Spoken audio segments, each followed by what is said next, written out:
Game number 2, series number 2. Here we go, ladies and gentlemen. The Don't Panic Cup, our birthday tournament here with a Cursed or Hollow, our first map in the best of 3 series in the winner bracket. We have Feel the Heat going up against Lauber's Fanboys in a best of 3. So yeah, let's have at it. Should be a fun one, and the winner of this is obviously advancing to the grand final, whereas the loser of this series will find themselves dropping into the lower bracket. Winner of this guarantees themselves at least second place, which is a solid 200. So if everyone's going to be wanting to pick this up, otherwise you have to fight through one more series to get yourself into those prize positions. We're starting off with the bans, going over to Lauber's Fanboys. Okay, we need another Coke on the bracket, as they have the first ban running down the clock all the way. Who are we going to see? Raider is the easy start off. Yeah, Jimmy gets banned. He has a lot of value now with Exterminator on this map too, since it hosts 2 bosses. You can easily burn those down and then go for it. So, yeah, as Tetcha mentioned, he is the first ban in this one, and Zul gets banned right away afterwards. So, yeah, nothing going to happen around that. We've seen it in one of the games, and he had insane damage output. And of course also sustainability with the additional wave clear. The hero is still ridiculous, even though it was nerfed a bit in patch 50.0. Maiev gets also banned. That leaves us with a lot of globals still up, and this is actually a pretty cool map, especially for shot calling. There's a lot of elements on the map that you can control with good macro. Double boss, lots of camps, tributes with the objective coming in. You can always make some plays around the count there as well. It's a cool map. It's actually one of my favorite. Yeah, I completely agree. It's always fun to cast. It's just completely balanced, really. Well, one of the most balanced maps we have, as Deathwing does get banned out. Feel the Heat also did finish their best of 3 series before Lauber's Fanboys, so they probably caught the end of that Zul game, which is, despite the fact he's usual ban material anyway, probably another pretty good reason why he was removed so quickly. Yeah, you would think so. Now, Rhaegar, first pick. Again, the hero was already great before the changes to Bloodlust, simply because he has an easy time providing wave clear to the team with the Lightning Shield. Gives him a reasonable time frame in which he can go for a camp and take it himself, with assistance even faster, of course. So now that his Bloodlust is just incredibly powerful and enhances a lot of compositions that are just dancing around auto attacks, he is insanely strong and has a huge priority. He hasn't really come into a we have to ban him out position yet, but he's close. He actually got the ban hammer a couple of times, but Greymane gets taken away from him. Dino locks that in on the side of Feel the Heat, and now of course most of the question, do we have a Tyrael set up together with Rhaegar, which still would make a lot of sense, since of course these boss pits are great locations to fight with Sanctification. Absolutely, and that Sanctification could also, if they time it well, potentially counter the mosh pit, boss pit, mosh pit. Hits in generally, usually just dangerous, where deodorant. Vala and Zarya picked up, so you have that pseudo double support for Vala here. Alright, Vala and Zarya in, so that's good. Hyper carry Vala for that huge damage output. Incredible wave clear, great team fight potential. Already good. They get rid of a Nubarak, though, one of the heroes who can set up very well for a burst combo with Vala, so cool to see. The interesting part for this one is actually that with especially Bloodlust, once she has Manticore plus her 20, she's going to murder frontline heroes. So even with Block Party, you're still going to have a bad time as ETC even. Yeah. Like Block Party in and of itself is of course going to be really powerful against her in the auto attacks, but she is most likely going to center her damage. This is actually another map where she can, for example, easily play an arrow build and try to counter, not counter, but try to supply what initially Jimmy was meant for, the damage against the boss. If you sneak those in, you control the camps, you normally have a really good push now, because camps are so valuable now with the new towers. But her 16 and 20 in combination with Bloodlust are gonna be absolutely bonkers. So late game, this will be terrifying for Feel the Heat. Speaking of good push, though, Sylvanas makes her way in here with Sylvanas and Greymane. Any fight that is won by Feel the Heat is going to be structures, because their push potential now is terrifying. So for now, we have Rexa, and there's a Tyrael pick. Again, you have the Sanctification. It's ideal for any kind of boss fight. So, and of course also boss fights, tributes. I mean, there's so many choke points here where you get max value out of this. You have also Misha now. That's a huge front line to keep Vala alive. So this is really, really strong setup. Will very much so hinge on Vala pushing the damage in, but it's really, really strong. And on the other hand, we have now Blade on Sonya. It's a cool setup actually for the first game in the series. Very different pace and a bit of a different style than we've seen in the previous. Winner bracket final, ladies and gentlemen, starts us off with Cursed Hollow, another best of 3 series. Let's jump into the game number 1 and see which team walks away with the lead in this match. Game on, Cursed Hollow is the map, and on the left side in blue, X-Ray on Lucio for Feel the Heat, Dino on Sylvanas, Wit on ETC, Ultralisk on Greymane, and Blade on Sonya. On the right side of the map, the Fanboys with Galnigulnar on Rega, Swampgora on Rexar, Lauber on Tyrael, and we have Tai on Vala with Rutzo on Zarya. Yeah, and that's set up with... It's actually kind of funny because even before Vala got buffed, there was like 4 or 5 patches ago and finally received a bit of a boost to a hit point pool. The one team that actually played Vala together with Zarya was Lauber's team. They did exactly that, and then the buff came in. And Tai, who we're currently seeing alone here on screen, immediately said like, alright boys, thank you very much for making my setup even stronger. Now we finally get to see him on Vala again, so it should be a fun one. Slides Blizzard 20 under the table. Thanks for the buff, boys. We're going to be seeing, as you called in the draft, Monster Hunter coming in for that Vala. So that PvE style, rushing bosses, keep the lanes pushing, giving them that mercenary potential, will help them on the board. We also see, interesting enough, not a prog rock to protect against Vala, a guitar hero for ETC, implying he's going to be a lot more aggressive with his style here.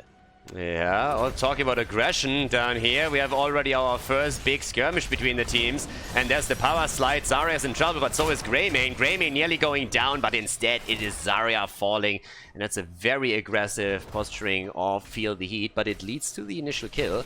Well done by them. Very nicely done. They clean that up. I'm just thinking here, with Guitar Hero on the board, what do you think our odds are of seeing Hammer on for just single target burst, try and burst through those shields as much as possible? We've actually seen quite a fair amount of Hammer on in the in-house tournament too. Yeah. Still not really sure if I like the setups, but yeah, we have seen it a bit more. But in this case, I really feel that block party would have been really nice for the later stages of the game.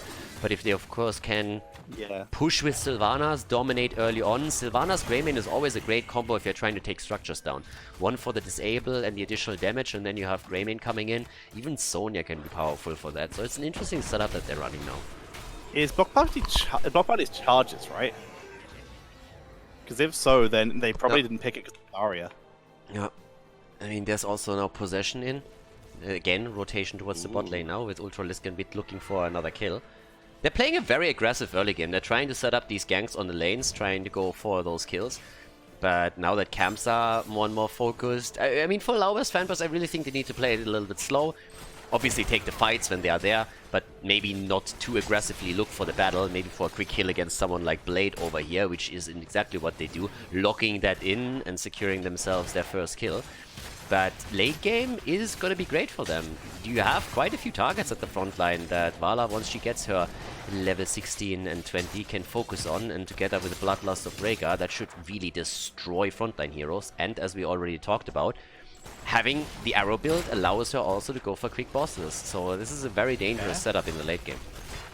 It's single target burst and mercenary capture. It does also give some of the quickest self-sustain once you get Siphoning Arrow with that Vala.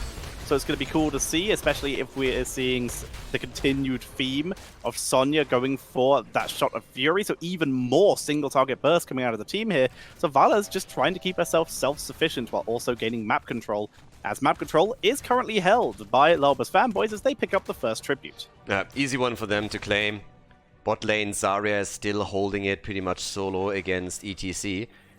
And both of the teams, I mean, we have these setups with especially Lucio trying to zone out a hero and then open up a kill opportunity.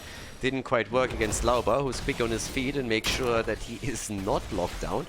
But I like the attempt. I like the idea that we have for Feel the Heat right now, trying to find these aggressive rotations and get kills. But it seems, at least for now, as if the Fanboys are ready for it. Gonna try and hold for the moment. We do in fact see that hammer on, even more single target burst. Valor though, she now has that repeating arrow, incredible DPS output for single targets. Speaking of single targets, Sylvan in the top lane, haunting waves away, doesn't get herself punished here. We're finally seeing the rotation down to the tribute on bot lane. Yeah, attack is already about to come in. Over here at the tribute, we have level 7 versus level 7 available for the teams. That gives us the repeating arrow for Sammy. He can stack a little bit easier. We already pointed the talent out. Now we have also the cleansing. Rexa is making his way over slowly, but can he actually interrupt Dino? He's trying, and they barely do it with Zarya. The shield is out, but the fight is starting, and Ultralis is nearly dead, but the first victim is Tyrael.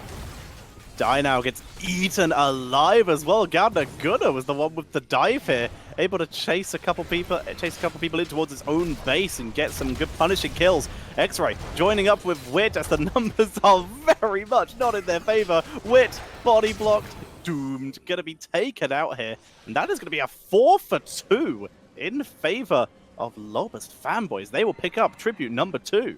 That's pretty fantastic now for them. 5 kills against 3, nearly a level lead. The early level 10 would help them too. The bosses are up on the map now, and they immediately make a move, especially of course with Tai, as we said before, running this arrow build. And if they can take this quickly, they might even make a rotation towards the bottom of the map. Sonya has actually already started the setup over here. And I think they should be able to take that in time. At least for now, it looks like it's not going to be an issue. But yeah, with the faster move topside, that could have become a problem. But it's going to be an even exchange of bosses. Zarya reading the map sorry, I did as well. Sonya reading the map very, very well. With that shot of Fury, single target burst, they're able to contest, and they will grab their own boss as well, evening that up a little bit. And they are able to avoid a potential fight, which they would have taken a Storm tier talent down. The interesting part is really that despite the fact that the red team is ahead, there is a lot of potential for Feel the Heat to run momentum once they get it. Because of Sylvanas, because of the Grey main Sylvanas combo. So they have a massive amount of momentum whenever they get a little bit of map control. So if they just win a fight later on, it should always lead to them taking structures down. Grey main does the damage, Sylvanas disables the structures, and with the new tower mechanics, it's pretty much all that you gotta do there. So I like what the Fanboys do. I think they have an incredibly powerful setup, especially in the late game. But if they lose a team fight big time, Feel the Heat will build a lot of momentum just based on the composition that they have here. Lauber delaying with the Eldritch Ruins, not teleporting in though, so it's up to Rutzau, who eats a cursed bullet for his troubles. Takes a big chunk of damage, but they're still delaying with these grenades. Lauber comes in with the point-blank Eldritch to try and stop X-Ray with the channel. How long can they delay this though? It's even talents. Who's going to pull the trigger on these heroics with Misha and Rex are completely zoned? The tribute will go over to Feel the Heat as Lauber eats a lot of damage. Here comes the Bloodlust though. They're going to try and capitalize on this as we see the expulsion zone. Ultralisk is doomed. Yeah, not even Lucio could do anything about it with his ult as he drops the sound barrier. There's the mosh pit attempt. That might actually change the fight, but it doesn't. Gets interrupted way too quickly. Lauber on the chase now, and here comes the slide against X-Ray. Yes, Tyrael is down, the sacrificial pawn as he explodes on the ETC, and that's a 3rd kill. A 3-for-1 trade in favor of the red team once again. 8 kills against 4 as all is said and done. 11 stacks by now also for Vala. Increasing, of course, the value she gets out of this arrow build. Fantastic Rain of Vengeance as well from Vala. Tai, aka Sammy, is absolutely dominant in this game so far. EDC making the most of that hammer on to pick up the kill onto Tyrael that had no escape route once he had done so. And as such, they do drop out down in kills. The next tribute in the bottom lane. Everyone's going to be here, but a talent advantage over to Lauber's Fanboys. And that's the big problem for them now. Again, we, by the way, see the tidal waves here. So with Bloodlust, the priority talent for now, Siphoning Arrow is in for Vala. The talent advantage is huge, actually. But here comes the slide, and the attack towards Lauber with the Sanctification is just simply way too good. There's the kill, there's the double. Sylvanas in ETC die instantly. Dino's taken out, down goes one more. X-Ray is able to escape as his Ultralisk, but this will guarantee a curse, and that is the issue. The channel will be able to come in. You already see them delaying this so that people can get into the right lanes and capitalize with maximum efficiency on this curse. A big push at the bot lane even before the curse has hit, and it's going to be absolutely brutal now. 11 kills against 4. Bottom fort is going to fall. Top 4 has already been eliminated by the boss earlier. They're pushing the bottom, they're pushing the middle. Top side is also getting pushed out slightly. The main part is, of course, that Rexa is still able to catch the experience here, so they're not losing anything. There's always the risk when you're actually cursing the opponent that you lose a lot of the lane experience. If you just focus on a single lane, you always need to spread out at least a little bit, which is exactly what they do. Rexa keeping himself safe as well, not falling for the rotational trap. And now everybody is moving through the mid lane, trying to take the fort down and see if they can maybe even knock the keep a little bit. Absolutely smashing that mid lane. Can they push any further? Greymane is not here for this defense. He's pushing out with some Siege Giants to give themselves some freedom in this top lane. Sonya moving in, looking for the right angle. There's a great 3-man power slide, but Bloodlust was dropped here. The silence is huge though. Moshpit catches 2 and they're able to kill off Zarya. Yeah, Lauber also low, tries to jump out, but he is taken down. The wall has taken some severe damage, but it has not fallen. The camp top side is still pushing this slowly, colliding with the next minion wave in just a second. We have currently 11 kills against 5, 15.5 against 14.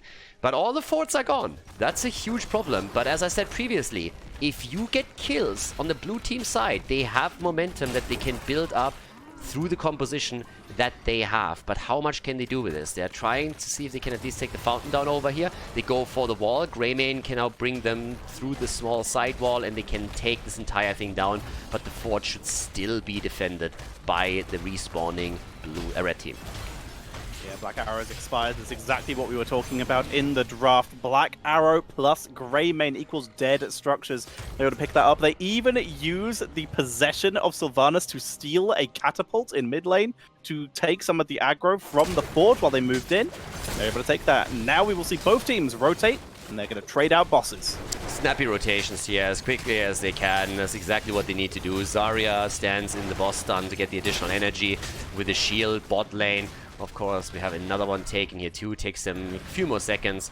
But yeah, bosses are going to push. And you have to really weigh your options here. I mean, what are you going to do? Who's pushing? The side wall is still there, so vision is still up. And I think the red team has actually to hearth back, and that's exactly what they do. They can't contest with boss, Sylvanas, plus Greymane push. So they have the top lane slide for now.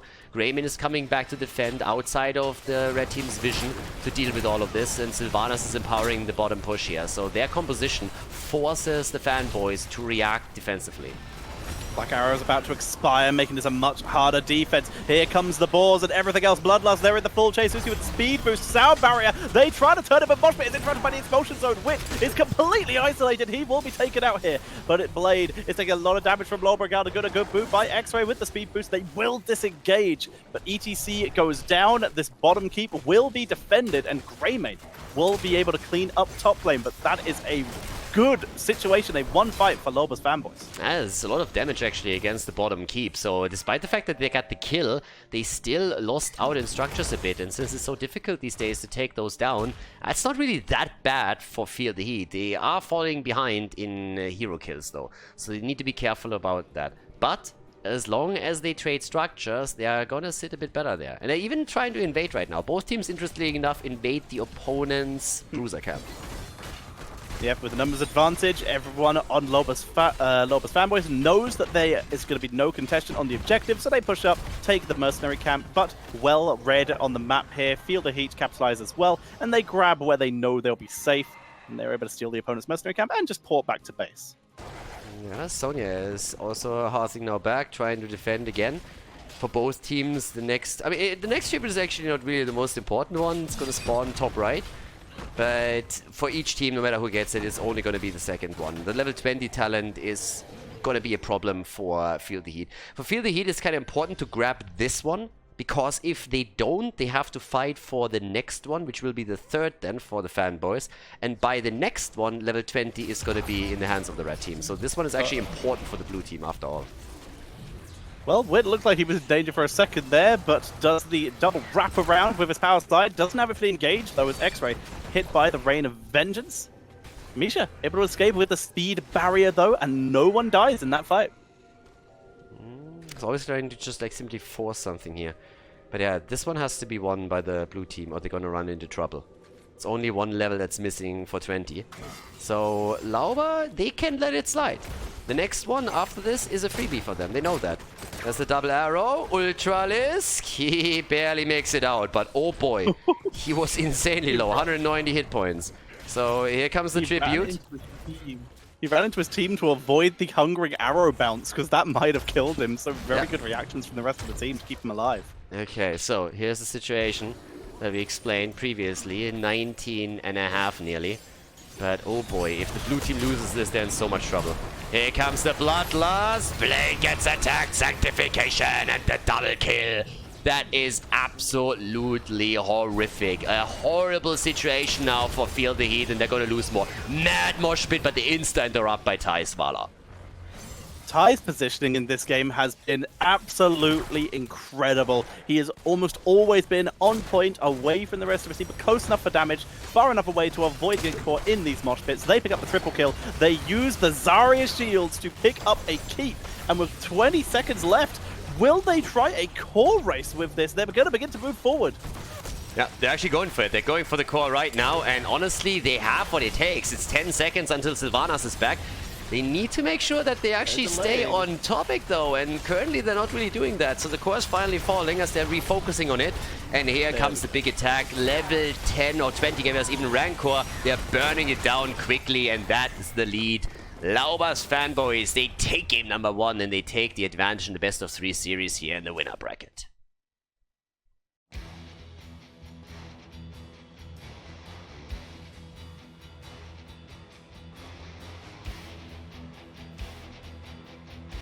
Game number 2, we're heading into the second map, Infernal Shrines. The best of 3 series continues in the winner bracket of the Don't Panic Cup, our anniversary cup here.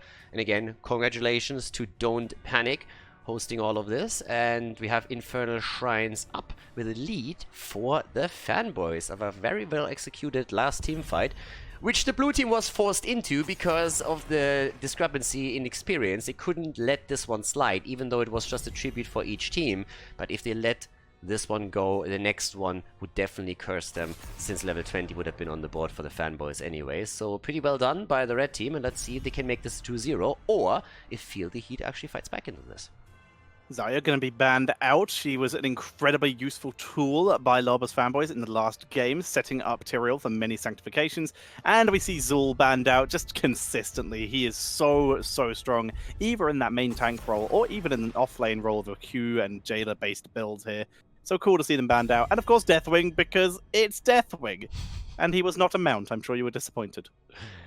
I actually not really. I mean, I was full in on the Deathwing memes, but honestly, at the end of the day, I didn't really care too much. It was just weird because I knew that Deathwing was coming, and before that, every single hero that got released, I always made the joke, it's gonna be Deathwing. So I needed to make the joke again, even though I knew it's gonna be him this time, or people would have been like, wait a second, Khaldor for once doesn't say anything about the new hero? So, yeah. But since I don't care about lore, I didn't care anyways. It's not like I ever played World of Warcraft or anything. Confirmed. Yeah, Rhaegar, by the way, we talked about it, he's banned. Oh yeah! Finally getting removed, and as such, immediately Ana is taken up. Instead, we see ETC and Greymane coming in here. So we could in theory see ETC on the offlane and still see a Tyrael picked up if they wanted to try it. Honestly, I haven't really seen that a whole lot anymore. It seems like ETC is really just locked into the main tank position. I think in the last half year, I've maybe seen one side lane ETC. So that's fair. It can still happen, so it's not out of the question, but especially since Lauber is currently locked in on him, I don't think that Lauber lets ETC go. But Jojo on the other side, of course, for the added wave clear on the Shrine. Great nano boost on Dino's Jaina. It's a solid, well-rounded setup already for Feel the Heat just at the beginning of this draft.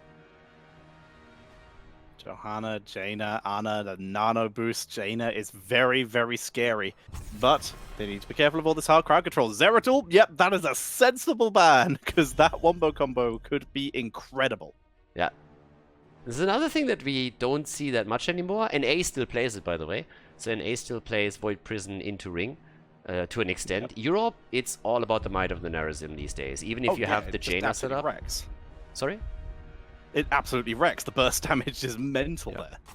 Yeah, but in the Might of Nerazim build, if you look at Dainu and Tai in particular, those are the two top Zeratul players that we currently have. And even with a Jaina on their team, I can't remember the last time they actually went into a VVP.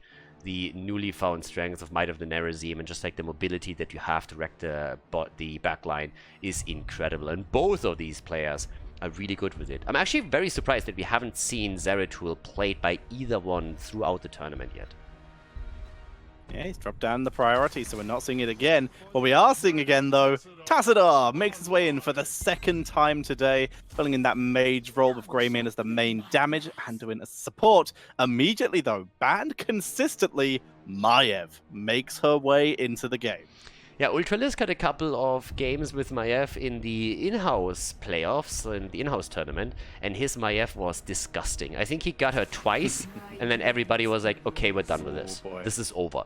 And in addition to it, we are also getting Blade Sonya now. So super scary setup, and very aggressive one for Feel the Heat. They definitely want to win this one. They definitely want to bring this to game number 3. The cage fight style of Johanna Condemn, Jaina Blizzard, Maiev with the Warden's Cage, and just all of the resets, and Sonya spinning the entire time. Oh. This is interesting, though. Diablo coming, taking some time off, making his 4th game, and joining us as the main tank. We do see offlane ETC. We actually see him split over. Indeed. Lauber gave ETC up. Don't see that any day, but still, good. I like it. I love Diablo on this map. So let's see what they can pull off with this. Game number 2, ladies and gentlemen. Infernal Shrines coming up next. Game number 2. The Fanboys are in the lead. Let's see if Feel the Heat can bring it back with X-Ray on Ana, Wit on Johanna, Blade on Sonya with Dino on Jaina, and Ultralisk on Maiev. And over to the right side of the map, Khaldor playing Anduin in this game. We have Svamgrotta on Greymane. Rutzo is actually playing Tassadar now. That's going to be super interesting in this game. And Lauber and Diablo with Tai on the side lane playing ETC. Very interesting. Lots of interesting players on these heroes. We're going to be seeing Hold Your Ground, that increased shield, even more important on Johanna than ever to tank tower shots. And Tassadar, what seems to be the standard, Psy Infusion. Even with the new rework, it's still the go-to. Yep, Psy Infusion is in. And I actually personally am pretty happy that we have ETC against on the side lane thing. As I said, in the last few months, it was mostly when ETC was picked, he didn't really fit into that side lane role any longer for most teams, and then was played as the main tank. But especially during the HGC times and also afterwards, it was always cool to have ETC as the solid side laner because the early pick in the draft made it very flexible for you. And one of the teams that pulled it off consistently was Lauber's team. But in recent months, again, they kind of abandoned that strategy completely. So I'm very, very happy that we have that back to business because it gives you in the draft flexibility that you otherwise just don't have in the same way. Attempted body block onto Whip, but he's able to find the gap. Ultralisk also barely able to find the gap in the crowd control to get out of danger here. And already, like you said, I am very excited for this offlane ETC as well. This isn't it is a quite large map, but it's not the biggest map. He could still run Mosh Pit if he doesn't want to run the good old-fashioned stage dive split push style. Yeah, this is another one of those things. We see very nice kill here. Well done. Tassadar comes in and gets the first blood. But this is exactly one of the points. We've seen very, very, very little stage dive recently. Even in a side lane position, it's usually the mosh pit. And yeah, teams just decided their stage dive is not going to give them enough anymore, apparently. But it would be absolutely awesome if we see a good stage dive into the back line here. I would be totally on board with that. Second kill comes in too, by the way. Ana down, so that's a 2-0 lead. Good start for the Fanboys. Making the most of this super high crowd control composition with Diablo, the Force Wall, and ETC.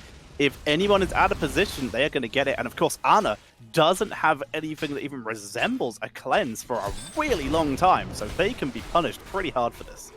Yeah, now with level 4 talents on both sides, we again get the electric fence, so it mirrors really the build that we've seen in the previous Tassadar game. Also, the build for Ana continues as usual, but we have to point out that Hurricane was actually the pick for Sonya. There's a couple of Sonya builds around these days, actually. We've even seen a slam variation from Sven played during the in-house group stage, if I'm not mistaken. The first shrine announced, and this is going to be the first big team fight, most likely, unless one of the teams decides that they want to counter push on another side and give objective number 1 up. Inner Fire coming in for Anduin here with that attack speed and range, trying to keep himself the only really vulnerable hero on this team as far away from the fight as possible with that extra range and the extra attack speed. It's a little bit of extra burst to follow up on his team. Rotations in. 7 talents still missing for both teams, therefore the talents too. Here we go with the first engage. Lauber is looking for that wall stun, obviously. Trying to get that through, but they make the play for Tai, and he gets saved by Anduin. The Crybaby finally good for something here. Tether versus pull. In this case, the pull comes out on top. And Sammy was able to get out of danger here, and they're able to tap Fountain and re-engage. Wall is down, but they're instead looking for Ultra's quick route from the Anduin, and they pick up another kill. Currently, Anduin is the one who's playing incredibly well and setting up a lot of these kills. Yeah, throwing light around, someone killing people with it. We also have 3 kills against 0 right now. The guy still doesn't know how to handle a sword. I don't know what Varian is teaching him, but he's a bad dad in my opinion. Not teaching his son any useful skills here. Blade on the run out, and despite the fact that they're with 29 to 24 points on the objective, a little bit ahead, it's the red team that's going to lock it in. And it will be. They're able to finish this up. No mercenaries left to capture on the map, and the Fallen Shaman just finishes up in top lane, but it did get some good push up there while it had some freedom. Let's see the push in the bot lane begin. It is a Frozen Punisher. If it could lock down some of these towers, they could try and capitalize on this. And them comes out. And there comes the lockdown on the towers. Now Greymane can capitalize and finish this off if he doesn't get pressured too much by Wit. I mean, everybody else rotated out. And with everybody else, I mean the front line. So they really know at this point that the chances of taking the fort itself are slim. So they settle with the towers and try to just push out the remaining lanes. And maybe set something up like the one move that we see top lane now. Stun into the wall as an attempt. Not long enough, but good damage against Blade. Nah, they can't kill him. But that was still a lot of damage on Sonya and really put her in trouble. So good moves by Lauber's team. Really doing very well around this. A very aggressive stance, but still not really ahead in experience. What we see here is just the fear of tower damage for good reason. Look at Lauber, 1 tether in and he is gone. That is the power of modern towers, able to just do so much damage to even a big tank like Diablo. He gets taken out very effectively here. He's gone for Malevolence. He really is trying to capitalize on this burst composition. Minus 40 is just insane on the armor if you get hit by enough shots. It's absolutely crazy. It's actually one of the things that some of the players have said maybe that needs to be revised down a bit, that 40 is not really the maximum, that you have a bit of chance here. But yeah, it's kind of bananas. Wit goes down, that's another kill. So even after losing a hero, the fanboys are reacting immediately with more aggression. It's still 9.5 and 9.5 on the experience board, so both teams incredibly close here. The only advantage that the fanboys really have is this pressure play through the bottom against the structures. Total level between the teams almost the same amount as Diablo's souls. He was struggling quite a bit after that death, but he is capitalizing. He is getting quite a few more back up again. Light Bomb as level 10 is hit just a little bit quicker by the fanboys. But it is acquired very quickly by Feel the Heat as well. And there is the Warden's Cage. Well, Black Hole is in too with the Psionic Echo. Exactly the same build that we've seen in the previous game. Still continues.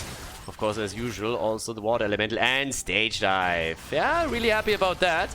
ETC might see the need to move down soon, but for now they're just using the wall to make sure that Lauber is safe here. He's back to 26 souls. Not really a whole lot, but he still has some time before the next objective spawns to accumulate more. So, the Wombo combo. Let's talk about this from the side of Lauber's fanboys. Stage Dive, Apocalypse, Black Hole, Light Bomb. That is a lot of crowd control. Grouping is going to be a problem for the side of Feel the Heat if they are not careful. However, they have the Warden's Cage. They want to force the opponents to group, but they still have to avoid all this counterplay. Yeah, it's a bit of a weird dynamic between the two setups that we have now, so it's going to be super interesting how they play this out. Blade gets attacked again, but he simply starts to engage into them, and thanks to the spin to win build, he's doing fairly well. Keeps everybody in play, rest of the team comes in to help him out, nobody dying, still 5 kills in total, but it's all about the next shrine, and it's just now activating as Maiev moves towards the top, but this is one of the big ones. Who's gonna walk away with the advantage here? Force Wall is going to be ready. There it is, but they don't have the right angle to hit Blade. However, the Electric Fence does do some decent damage with the combination of that Side Storm. 10 to 13, 13 to 13, very quickly evened up here. Everyone is here except for ETC, who does of course have that global with the stage dive. He can be here at a moment's notice. But they're still piling on the exact same amount of aggression, trying to force people into a choke point. And maybe either team set up their Womba. Tassadar by now with the top damage. Here comes the epoch and the stage dive. They go for Jaina and she gets deleted. Black Hole successfully hits nothing, but it doesn't matter. They still achieved the kill they were looking for.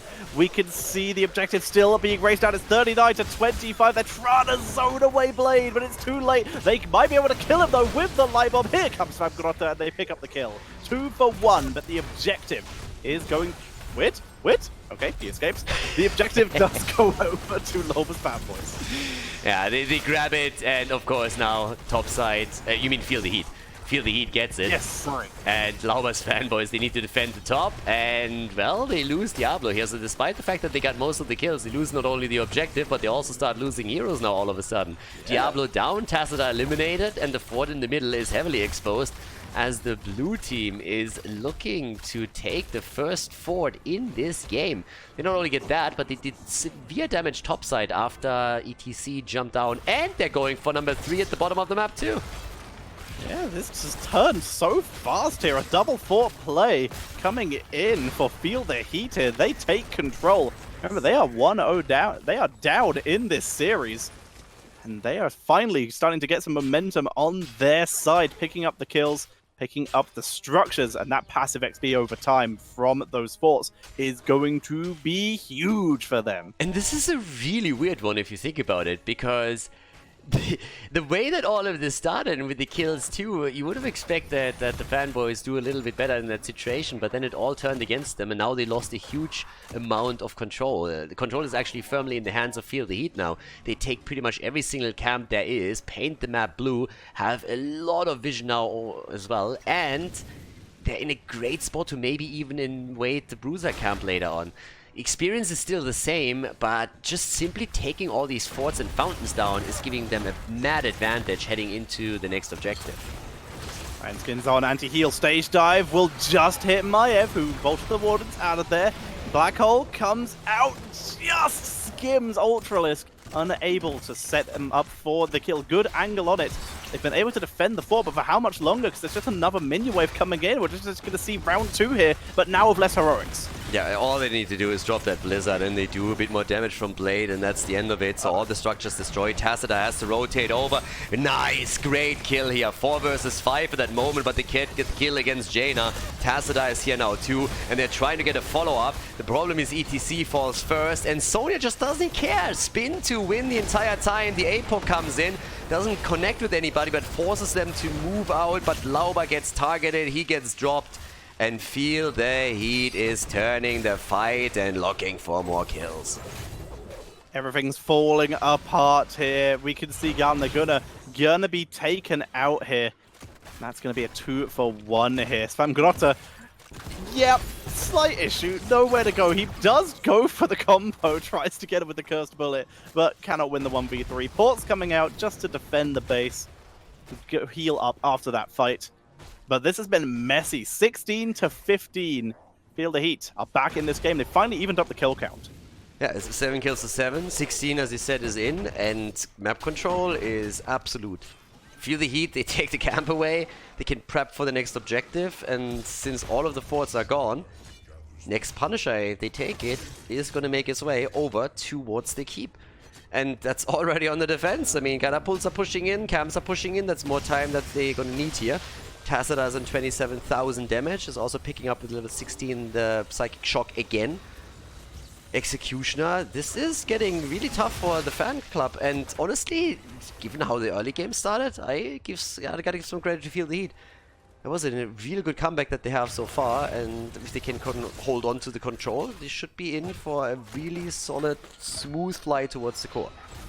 Stage dive coming in. ETC getting immediately locked down, though. Not in the best position. Has to power slide to get back to his team. He's being isolated as we see the Force Wall pulled over the wall, using the Force Wall as the escape route onto Ultralisk, and that is a good disengage coming in from Lauber's fan club. Once again, looking for the target here. 10 stacks against 1 on the objective. They need to enter that area, though. Apocalypse is up, so is the Black Hole, so they got a lot of tools available now if they want to make the play. More damage coming out. Bullets is also getting shot over here. They're still looking for the engage. 20 stacks to 2. Holding it together for the moment, zoning away onto the point, but Sonya has so much wave clear. She seizes control 30-3, and we immediately see the disengage by Lauber's fanboys. They head out into lanes to soak experience, race themselves to 17 because they don't want to fall behind, because Storm tier talents only about 2 and a bit levels away for Feel the Heat, so they need to catch up in experience. They're taking the camps, but top lane is going to be tricky to defend. Now, keep shouldn't fall. These days, it's tough to get it with this early with an objective. We're only 30 minutes in, but as long as the wall is eliminated, it could, with the help of the Shaman camp's topside, later on become a big problem when the next shrine spawns. So let's see how much Feel the Heat can actually get out of this one. Lauber tanks it, eats the sleep dart, but they've pulled the Punisher very effectively here. Here's the keep, though. Can they force the aggro? Right now, it is still on the Punisher. Finally going to change onto Johanna, but with that hold your ground, she's going to be able to tank a lot here. Sangrota pulls it. Stage dive comes in. Apoc going to be able to hit the Ana here, who's in the black hole, as Ana is completely destroyed. Ana goes down, but can they get follow-up kills? That was their problem the entire time. They get the initial kill, and then they lose the fight. Once again, Lauber with the wall stun. Gets the light bomb too. There's the power slide. ETC comes in. That's the moment where you wish for Mosh Pit. Doesn't have that in this game though. Dino is low, Blade as well, so is Ultralisk, and all of them are still easily walking away, it seems. Or is Svankota able to close the distance? Curse Bullet is dodged. Wit trying to be the distraction. He's the only one still in danger. Ultralisk, it looks like he will be able to sneak away here. Question is, can Wit get away? Will this be worth it? He will die, sacrificing himself for the Maya. It's a bit of a weird one right now. I mean, finally we're seeing some kills from the red team. The problem is really, well, we saw obviously earlier them even with the lead, but they struggled in the past team fights. Now they finally were able to take at least 2 down, but it seemed like they should have been able to get even more. It's kind of fascinating how easy Feel the Heat moves out of these fights. They're doing a great job with especially Jaina to just slow the chase down, which gives them enough wiggle room to get away. They lost. The Brute team was able to take the top keep though. That's a huge win. And the minimap, I mean, we haven't even seen a single fort destroyed by the fanboys yet. They're trying at the bot lane now, and they should get this, at least. But it's all about 20 now on top of that. First bullet, stage dive comes in. Ultralisk has gone to a rough position. Sammy tries to get the stun, doesn't get it, forces the leap of faith from Anduin as Blade looking to turn it. They don't have Johanna, and they're not level 20 yet. If they die as they hit level 20, they're going to lose all of that potential value they could get with that side time advantage. Apoc has the disengage, and that's Lauber's idea here. If he caught someone in Apoc, turn it. If not, disengage. Now they can wait and they can get 20 without being forced to fight. Yeah, it's all one of these things where it's actually going to be super easy for you, to just get the cooldown back. So at this point, it's not really a problem to make that play here. Drop the Apoc just for the disengage. You're going to have it ready for the next objective anyways. And you need to make sure that nobody dies. No level 20. They need to let this one go. Gonna back up. Force wall again, shutting down any follow-up on Johanna. Ultralisk. Tether onto Sammy. No capitalization though. No one there with it. And with that, one more minion wave, and we will probably be seeing Lauber's fanboys hitting their level 20s as well, and evening up. For now, though, they are playing a little far forward in that bottom lane, but overall, they're safe enough that they're not in huge danger. Top lane, they still need to take care of those catapults. It's easy for ETC to do right now. He has a stage dive, he can jump out, takes the 2 catapults apart, takes a third one. And now that the shrine is activating, outside he can still jump in. But here's the camp, and this is exactly the one that we highlighted previously, because this is going to be the big one.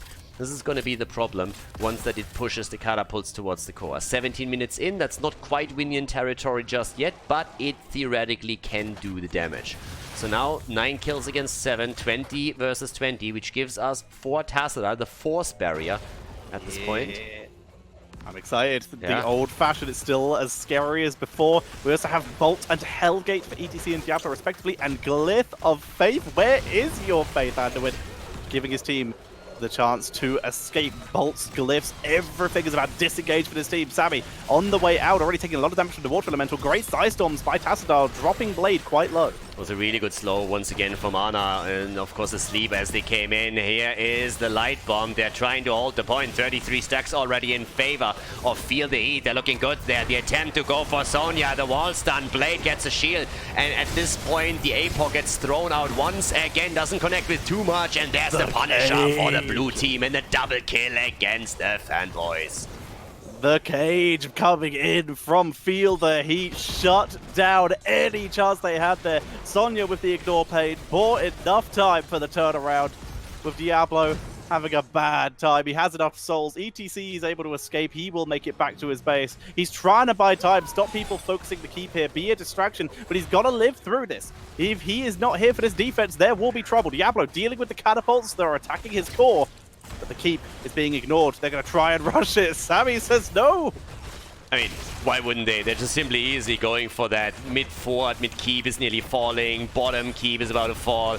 And this is game. We're going to go into another third map. We're going the full distance here in the winner bracket final. Fantastic play from Feel the Heat. Initially, they struggled, but then a fantastic control and comeback on Infernal Shrines and a well-deserved victory.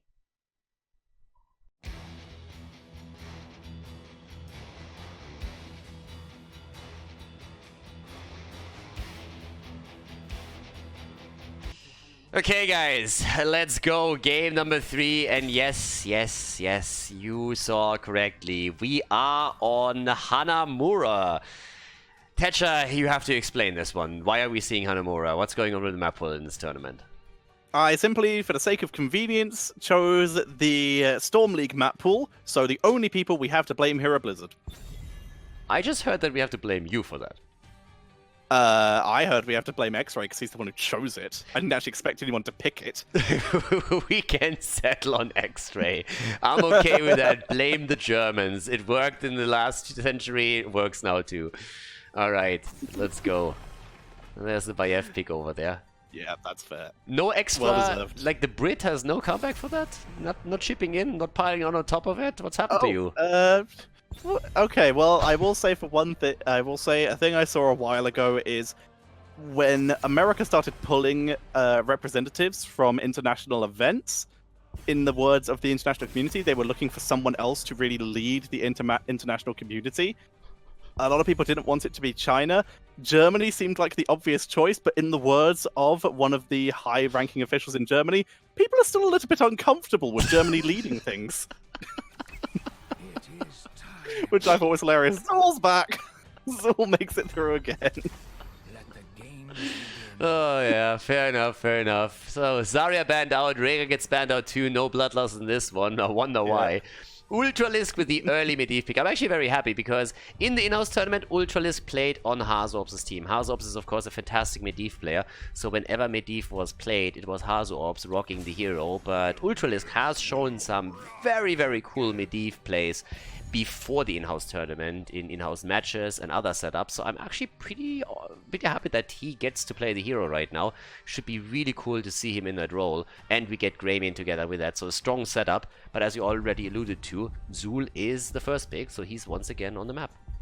Yeah, being hovered by Lauber, but they could swap it if they wanted to this more Q and Jailers based build.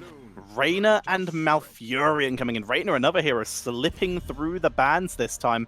And in terms of PvE, this map is very player versus everything friendly. Yep, now the ban's moving in. There's the Deathwing ban. Oh yeah!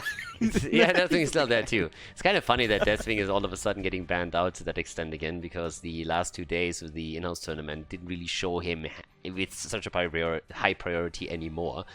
Then again, you have Swarmgota on the other side, and his Deathwing made a splash in the in-house tournament in, I think it was the last 2 matches.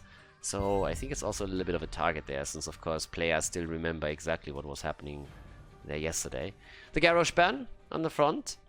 And what are we gonna get from Feel the Heat right now? Especially what is Blade gonna play on the offlane? That's personally something that interests me a lot. Tyrael still available, so we could see the classic Tyrael Blaze combo with Blaze to make up for the crowd control Tyrael lacks. We're gonna see a Nubarak as the tank and Stukov coming in as the support. Again, another hero who has that physical armor which can help against towers. Heavy engage. Stukov as a follow-up, especially after the virulent reaction. Can lock the target down a bit longer. You have Medivh to protect Nubarak. If he at any point gets out of there. And also it offers, I mean, there's a couple of things he offers. First of all, a lot of stuns. That's really good against Zur. And you get the cocoon. So both things actually great for the setup, but you need to have those snappy kills. And here we go, finally. It was about time. We have Zeratul in. Tai is getting it, not Dino. Always a bit of a battle between the two here, but Tai can, in game number 3 of this best of 3 series, now finally show off his Zeratul skills. Zeratul here with Stukov. Could be in danger now, could get burst down if he's not careful. Blade with his with the final pickup of the team. It is going to be that Blaze. So they have an incredible amount of crowd control, but the immediate turn potential onto a hero like Zeratul, little bit lacking here. They're going to have to be very reliant on just catching him on his return points or his blink points when his cooldowns are down, or perhaps we will see Medivh go for a polybomb to try and give that quick lockdown and turn potential. We'll find out. Hanamura Temple, game number 3. Game number 3, the final map, the conclusion on Hanamura. Still feels weird to say. Left side of the map, feel the heat with X-Ray on Stukov. We got Ultralisk on Medivh, Wit on a Nubarak.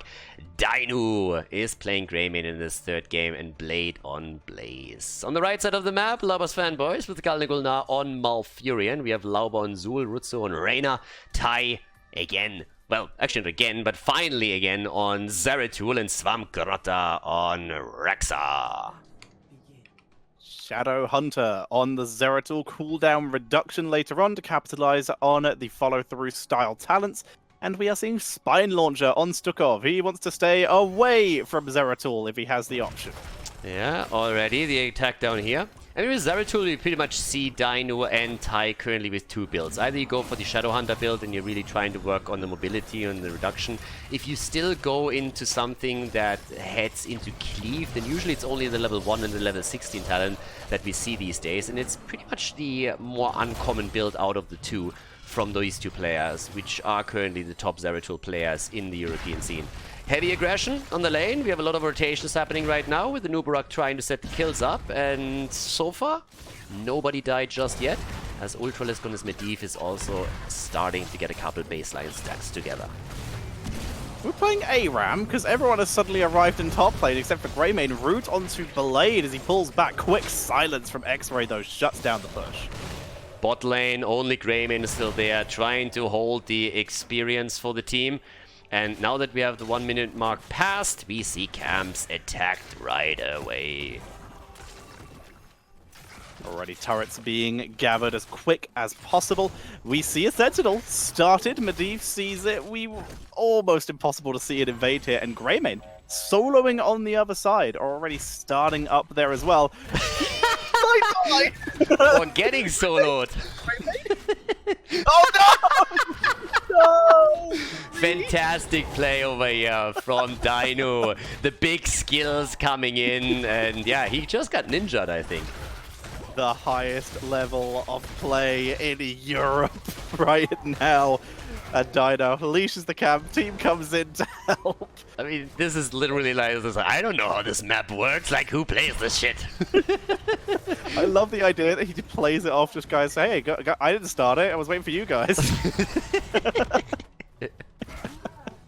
What are you talking about? Why are you so low? Enemy team showed up? Absolutely perfect. Yeah, I mean, at this point, you might as well focus on PvE. PvP might be a little bit out of your league if you're looking at this. I mean, this seems to be enough of a challenge for them right now.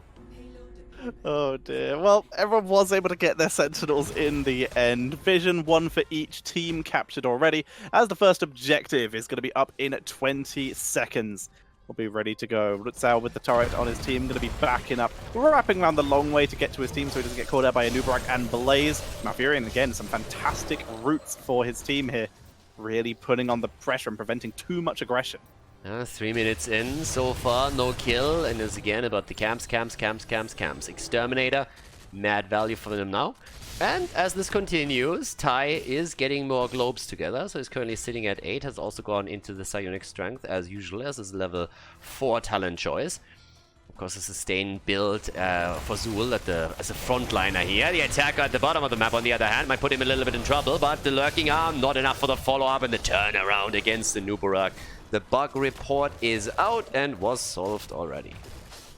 Hanamura is currently carrying this game with these roots, completely shutting it down. Stukov with no cleanse is really proving to be a problem for the frontliners because there is easy enough damage to burn through them. Yeah, camp is about to be taken now. They get another one, okay. And with level 7, they're actually trying to play around the objective a little bit. Not really a lot though, I mean, so far everybody is more or less ignoring it. Nobody's really making the big move. Once that level 10 is in, it's probably gonna look a bit different. But we have level 7 on both sides, only a single kill. Here comes again the wormhole on level 7 for Tai and his Zeratul. But once we have the level 10 and the Might of the Narazim, we're gonna see him probably start to make some plays here and trying to get into the backline for the kills. Full shield build for a Nubarak, shed exoskeleton and chitinous plating, grey main. Meets the floor. So we are seeing also the long pitch coming in from Stukov. And he went for the one good spread, no physical armor to try and protect against the Rainer. He really just needs to try and keep those healing numbers up. Yeah, over here another camp gets claimed. They're pretty diligent around the camps now, but the Fanboys have the 2-0 kill lead, and it actually leads to them having nearly an entire level over their opponent, with even the push now coming in topside, as they're trying to go through the wall here, and they're doing actually quite solid here. Especially having that second sentinel there is doing solid work. I mean, wall's gone, fort is taking damage, doesn't really get much better than that. And after these, it seems the incredible performance of Dino the last time on the Sentinels, this time they go in there with 3 more. And he's like, guys, I can do it alone. He's like, yeah, sure you can. We've seen that previously. We've heard this story before, Dino. We believe you can do it. We just want you to do it faster. We're going to be seeing the front wall get absolutely destroyed by the objective here, and some good damage onto the fort as well. So we see a scuffle over the vision camp, as we do see Zeratul in position. The disengage has happened just in case. And they're just going to portal up to Zeratul. They might try and pick him off here. Yeah, they might try. Yeah, already gets a little bit of damage out. First objective did solid damage down to the bottom of the map. Now we have the level 10 abilities in. There's the Might of the Narazim, and they're looking for Stukov. X-ray a bit low, and Ubarak trying to escape. There come the boars, but the stun is out too and connects with 3, including Misha. Nicely done. So they buy themselves a bit more time to soak experience and get Storm Talents as well. Skeletal Mages this time for Zul. No Poison Nova here, due to the fact that his team's crowd control is a bit more limited. So picking up some crowd control, some extra slows here to allow Rainer and Zeratul to keep up. Allows Malfurion to drop those roots. Now hopefully allow him to do enough damage. Blade dashes away with the thrusters, with the jet propulsion. Misha, great stun onto Wit, who is able to burrow away. Okay, here come the level 10 Cocoon. Leyline, and we see the bullet and the bunker, and we're just waiting for Stukov to make his own play. But now with level 10 abilities, this is where the game is really going to get a bit more spicy. Of course, now we are looking straight up to team fights with heroic abilities. Sentinels get pushed again. Red team is doing way better thus far with structure damage, thanks to the objective and the continuous sentinel control that they have established at the top lane. But can they really take the first fort down here or not? That's the bigger question. Shove on Stukov. Misses in this case. Zeratul was already jumping away, and he is keeping the blue team's back line on its toes. Remember, the score is 1-1. This is a best of 3. The winner will guarantee themselves into that prize money position. So both teams fighting as hard as they can here. Like you said, Lauber's Fanboys creeping ahead a little bit, but feel the heat, not too far behind, only half a level.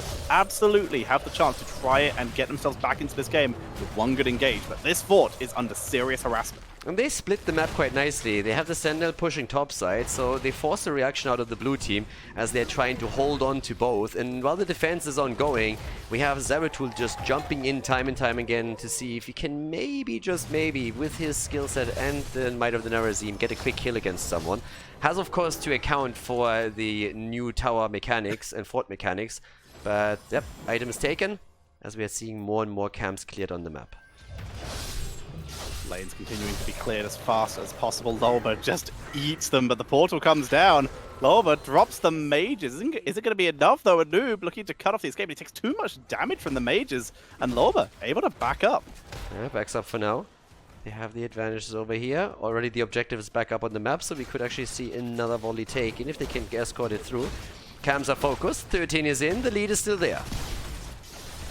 Burning through the Sentinel.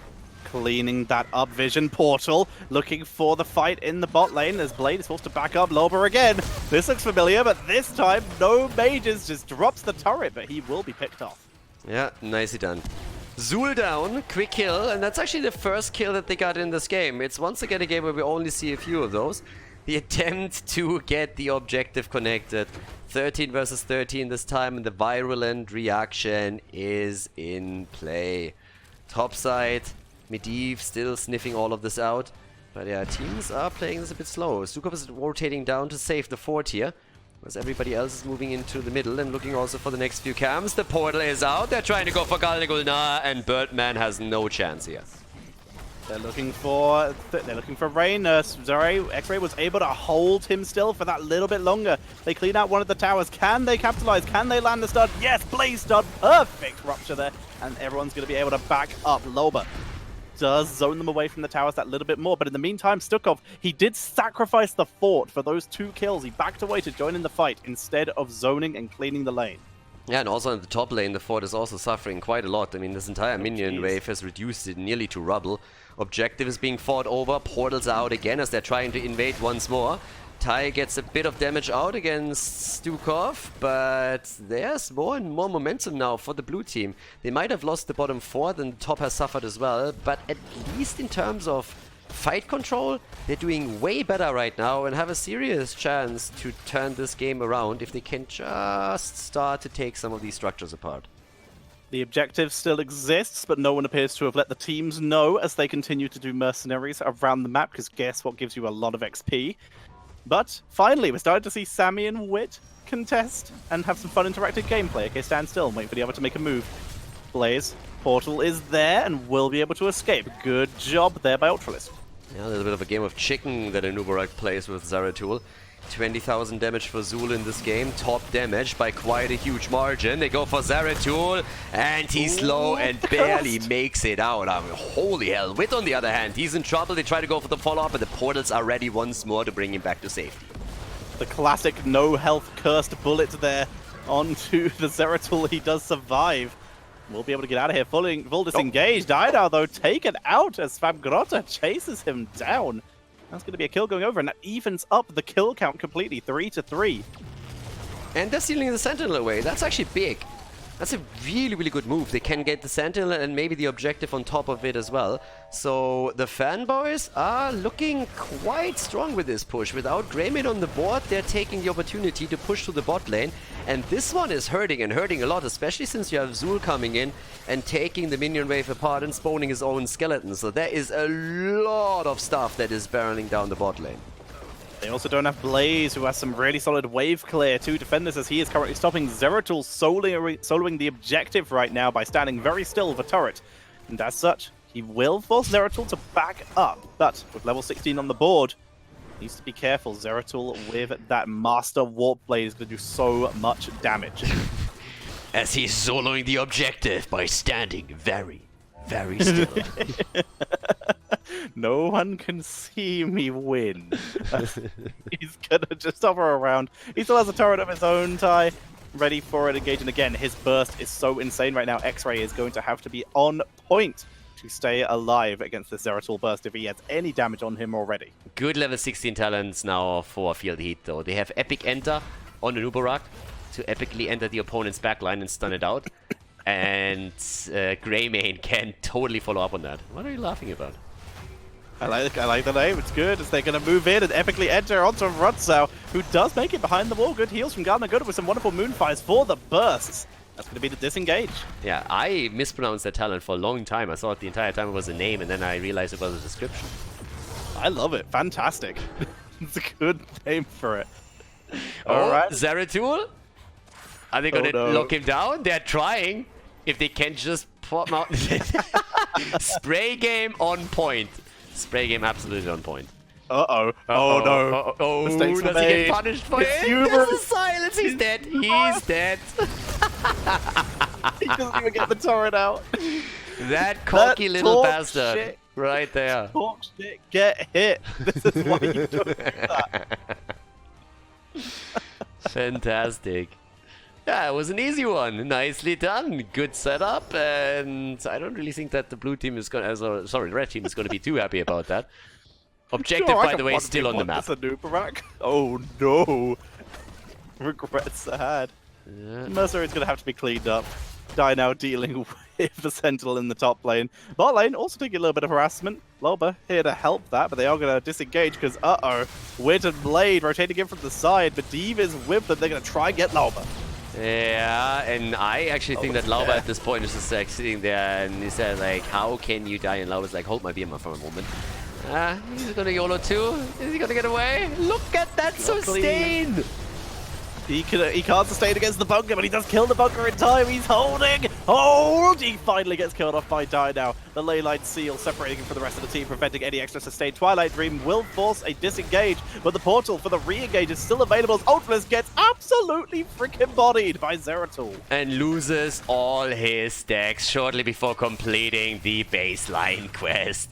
Zeratul coming back with a vengeance, 5 kills against 4 in this game. They should finally be able to lock the objective in, and the bottom keep is already incredibly low thanks to those minion waves that pushed it even further. They're trying to get the Sentinel, which indeed they do. The fight also starting up again. Cocoon and Jet Propulsion on the same target. And Birdman is trying to save him here. Zeratul jumping in, jumping out, doing the work. Keep at the bottom of the map is already gone, and they are moving on towards the objective. The Fanboys looking strong in this third game all of a sudden.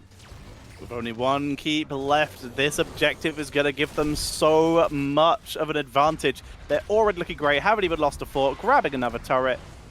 Lauber's Fanboys in control. Next objective, next team fight might be enough for them to claim victory. Now, they're looking really powerful right now. It doesn't really eliminate the top keep yet, but they should have the power to push through if they claim level 20 talents, and that's only half a level away.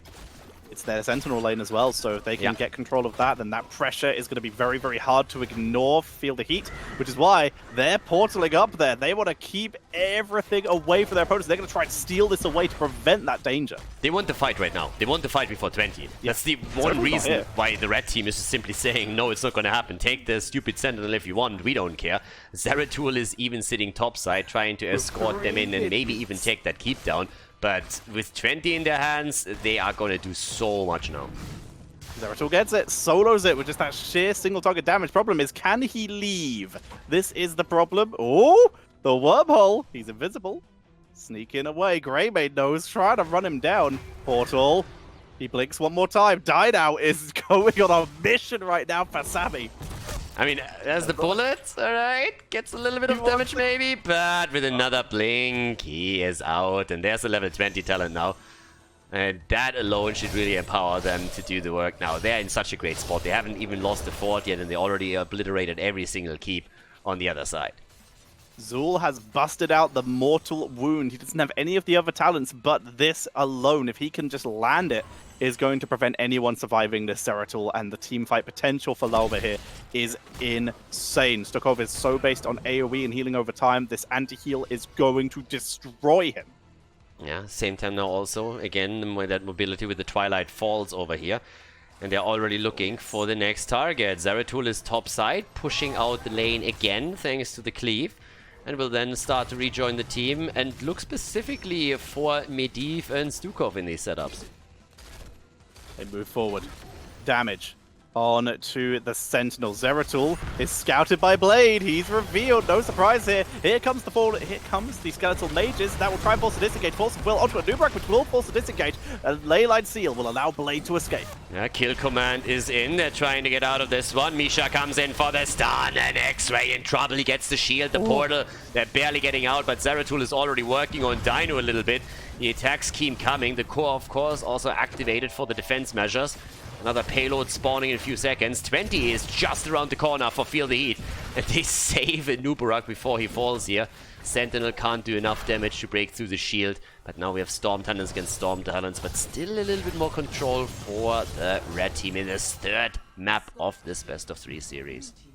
Ultralisk is keeping his team in this game right now. There's been so much pressure, but the force of wills have been the saving grace. Otherwise, one member dies. That is core pressure. Speaking of core pressure, minions for days, and Stukov has been left to be the one to clean it up. But now, with a Sentinel about to push into the top lane, this is not looking good. Objective available, Sentinel available. The gaps are closing that Feel the Heat can fit through. They've got to find their opportunity now. And Zeratul is just playing Rat Dota the entire time. Pushing through the bot lane, hiding, clearing a wave, hiding again, trying to join a team fight, pushing the lanes out again, just distracting the opponent's team. Super annoying here. Yeah, comes in and shifts out to the top. Top is already getting pushed out aggressively, so he's trying to take the wave down, but now he's literally put into a corner. Uh-oh. Portal's there, he's on the run, Wormhole's available, he's gonna try and use it to juke. No way. Blade knows he's there and he's out. Jesus, and they get the connect! No! Blade's in! Not yet! Blade trying to stop it with the trouble. Nubarak Blade with the bunker straight on the point. He makes it in! He bunkers so he doesn't block anymore. The shot's coming in for the core. Here comes Wit. He gets detonated as they push in. The core is taking damage. Leyline buys time, but while the time's being bought, Sammy's winning the game. He drops the turret. It's a team wipe, and that's gonna be game. We will see Lauber's Fanboys moving on to the finals.